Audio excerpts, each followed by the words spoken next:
പശ്ചിമേഷ്യൻ സംഘർഷം അതീവ രൂക്ഷമായി തന്നെ തുടരുമ്പോൾ ഇത് ഏറ്റവും കൂടുതൽ ബാധിച്ചിരിക്കുന്നത് ഗൾഫ് രാജ്യങ്ങളെയാണ്. ദുബായ് നഗരത്തിൽ സ്ഫോടനമുണ്ടായി എന്ന അന്താരാഷ്ട്ര മാധ്യമ റിപ്പോർട്ടുകൾ ഇപ്പോൾ ഔദ്യോഗികമായി നിഷേധിച്ചുകൊണ്ട് ദുബായ് ഗവൺമെന്റ് മീഡിയ ഓഫീസ് രംഗത്ത് വന്നിരിക്കുകയാണ്.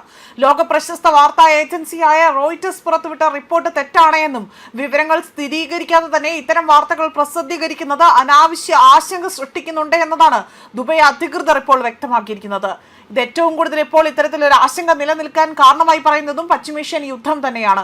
മാത്രമല്ല ഇവിടെ ഇറാൻ ആകട്ടെ ഏറ്റവും കൂടുതൽ ഇവിടെ ലക്ഷ്യം വെക്കുന്നത് ഗൾഫ് രാജ്യങ്ങളെയാണ്. അതായത് യു എസ് സൈന്യത്തിന്റെ താവളങ്ങൾ അവിടെ സ്ഥാപിക്കപ്പെട്ടിട്ടുള്ള സ്ഥലങ്ങളിലെല്ലാം തന്നെ ഇറാൻ ആകട്ടെ ശക്തമായ ആക്രമണം നടത്തുന്നതിനാൽ തന്നെ ഇപ്പോൾ ഇത്തരത്തിൽ വ്യാജ വാർത്തകൾ പ്രചരിപ്പിക്കുന്നത് വളരെയധികം ആശങ്കാജനകമാണ് എന്നും വ്യക്തമാക്കുകയാണ്. ദുബായിയുടെ ഹൃദയഭാഗവും പ്രധാന ബിസിനസ് കേന്ദ്രവുമായ ഡൗൺ ടൗൺ മേഖലയിലാണ് സ്ഫോടനമുണ്ടായതായി തന്നെ റിപ്പോർട്ടുകൾ സൂചിപ്പിക്കുന്നത്. ചിലർ സ്ഫോടന ശബ്ദം കേട്ടതായി തന്നെ അവകാശപ്പെടുകയാണ്. എന്നാൽ ഇത് വലിയ രീതിയിൽ വ്യാപകമായി തന്നെ പ്രചരിക്കുകയും ചെയ്യുന്നതോടുകൂടി തന്നെ ഇപ്പോൾ സംഭവത്തിൽ യാതൊരു സുതാര്യതയും ഇല്ല എന്നും നഗരത്തിൽ അസാധാരണ സാഹചര്യങ്ങളുടെ അവസ്ഥ ഒന്നുമില്ല എന്ന് തന്നെയാണ് ഭരണകൂടം വ്യക്തമാക്കിയിരിക്കുന്നത്. പശ്ചിമേഷ്യയിൽ ഇതിനോടകം തന്നെ സുരക്ഷാ ആശങ്കകളും സംഘർഷ സാധ്യതകളും ഉയർന്നു നിൽക്കുന്ന സാഹചര്യത്തിൽ ഇത്തരത്തിലുള്ള സ്ഥിരീകരിക്കാത്ത റിപ്പോർട്ടുകൾ വലിയ ആശങ്കകൾക്കും വിപണികളിൽ അനിശ്ചിതത്വത്തിനും ഇടയാക്കുന്നുണ്ട് എന്നതാണ് ഇവിടെ സൂചിപ്പിക്കുന്നത്.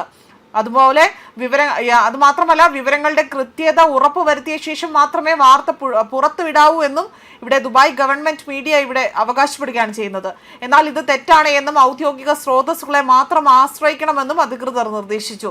തെറ്റായ വാർത്തകളോ അല്ലെങ്കിൽ വിവരങ്ങളോ പ്രസിദ്ധീകരിച്ച മാധ്യമ സ്ഥാപനങ്ങൾക്കെതിരെ അനാവശ്യമായ നടപടി സ്വീകരിക്കുമെന്നും അധികൃതർ അറിയിച്ചിട്ടുണ്ട്. കഴിഞ്ഞ 67 വർഷമായി UAE വ്യോമ ഭീഷണികൾ നേരിടുന്നുണ്ട്. അതുമാത്രമല്ല ഇക്കഴിഞ്ഞ മെയ് 10 അവിടെ അധികൃതർ 2 ഡ്രോണുകൾ ലക്ഷ്യമിട്ടതായി തന്നെ ഏറ്റവും ഒടുവിലത്തെ സംഭവം പുറത്തു വന്നിരിക്കുന്നത്. അതേസമയം 2026 ഫെബ്രുവരിയിൽ ആരംഭിച്ച അമേരിക്ക ഇറാൻ സംഘർഷം ഗൾഫ് മേഖലയിൽ ഒന്നാകെ തന്നെ വൻ പ്രതിസന്ധിയിലാക്കിയിരിക്കുകയാണ്. ഇസ്രായേലും അമേരിക്കയും സംയുക്തമായി തന്നെ ഇറാനെതിരെ ആരംഭിച്ച ആക്രമണം അതിന് മറുപടിയായി തന്നെ ഇറാൻ അമേരിക്ക സൈനിക താവളങ്ങൾ ലക്ഷ്യമാക്കി നടത്തുന്ന ആ പ്രത്യാക്രമണങ്ങളും മിഡിൽ ഈസ്റ്റിന്റെ സമാധാന അന്തരീക്ഷം പൂർണ്ണമായും തന്നെ തകർത്തിരിക്കുകയാണ്. ഹോർമൂസ് കടലിടുക്കിലെ ഉപരോധവും ബഹ്റിൻ, കുവൈറ്റ് തുടങ്ങിയ രാജ്യങ്ങൾക്ക് നേരെ ഉണ്ടായ മിസൈൽ ആക്രമണങ്ങളും സ്ഥിതിഗതികൾ കൂടുതൽ സങ്കീർണമാക്കിയിരിക്കുകയാണ്. ഈ സംഘർഷം ആഗോളതലത്തിൽ വലിയ സാമ്പത്തിക പ്രത്യാഘാതങ്ങൾ സൃഷ്ടിക്കുമ്പോൾ ഏറ്റവും കൂടുതൽ ആശങ്ക കൂടുന്നത് ഇന്ത്യക്കാർക്ക് തന്നെയാണ്. അതിൽ തന്നെ ലക്ഷക്കണക്കിന് വരുന്ന ഗൾഫ് മലയാളികളും ഉൾപ്പെടുന്നു എന്നതാണ് മറ്റൊരു വാസ്തവം.